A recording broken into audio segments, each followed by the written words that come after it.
თუ ბათუმის წყალი გაერთიანებული წყალმომარაგების დაქვემდებარებაში გადავა შესყიდვები და საქმის წარმოება ვერ მოხდება ადგილობრივი თვითშემოქმედებით.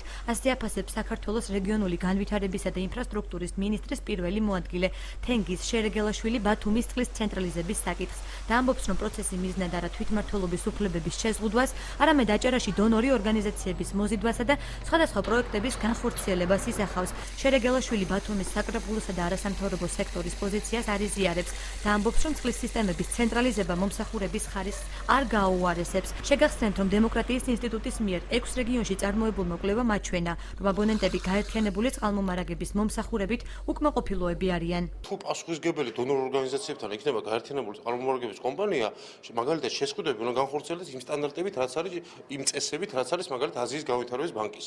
ეს შესყიდვები ასე რომ უნდა განხორციელდეს და არა რაღაცა ადგილობრივი თვითშემოქმედებით, ეს რასაკვირველია ასე რომ აქ სხვა რამებზეა საუბარი. აქ არის როგორ მოვიზიდოთ მეტი ინვესტიციები მუნიციპალიტეტებში წყალმომარაგების გასაუმჯობესებლად. ამაზეა საუბარი. აქ თემა ცენტრალიზაციის და ასე შემდეგ არ არის აქ არსებით.